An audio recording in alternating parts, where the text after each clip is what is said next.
जब गुरु रविदास जी ने पत्थर तराए। हिंदू धर्मशास्त्रों के अनुसार ईश्वर की पूजा केवल ब्राह्मणों का अधिकार मानी जाती थी। इसके विपरीत श्री गुरु रविदास जी, जो चमार जाति से थे, उन्होंने भी ईश्वर की पूजा आरंभ कर दी। उन्होंने शंख बजाना और घंटियां बजाना प्रारंभ किया। वे आत्मज्ञान से परिपूर्ण थे और उन्होंने ईश्वर को साक्षात अनुभव किया था। उन्होंने पूजा पद्धति को सरल बना दिया और आडंबरों को त्याग दिया। उनके प्रवचन अत्यंत प्रभावशाली और सत्य पर आधारित होते थे। परिणामस्वरूप जातिगत भेदभाव को तोड़ते हुए बड़ी संख्या में लोग उनके अनुयायी बनते गए। ये सब देखकर ब्राह्मणों को अत्यंत पीड़ा हुई। यह उनकी पुजारीपन की श्रेष्ठता को चुनौती देने जैसा था, साथ ही उनके जीविकोपार्जन पर भी प्रभाव डाल रहा था। उन्होंने गुरु रविदास जी को पूजा करने से रोका, लेकिन गुरु जी नहीं माने।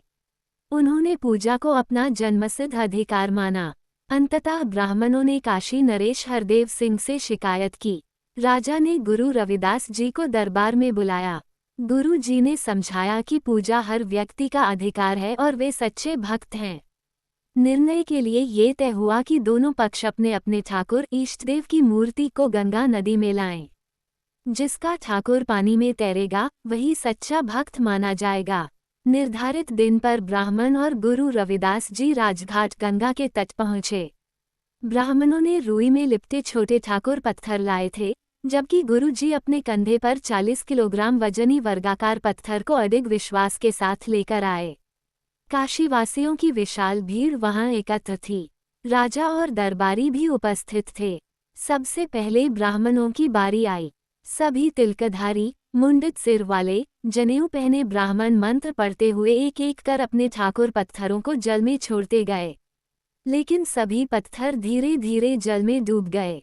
वे निराश हो सिर झुकाकर बैठ गए।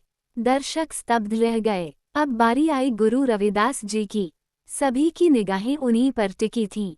यदि उनका पत्थर भी डूब जाता तो निम्न जातियों के लिए और अपमान का अवसर बनता। गुरु जी ने अपनी आंखें मूंद ली और विनम्रता से ईश्वर से प्रार्थना की। योजक चिन्ह, योजक चिन्ह, योजक चिन्ह। मेरी संगत पोच सोच दिन राती। मेरा करम कुटिलता जन्म को भाती। राम गोसाइया जिया के जीवना। मोही ना बिसारो, मैं जन तेरा। रहाओ, मेरी हरो विपत, जन करो सुभाए। चरण ना छाऊं, शरीर कट जाए। कहे रविदास, परियो तेरी सांभा।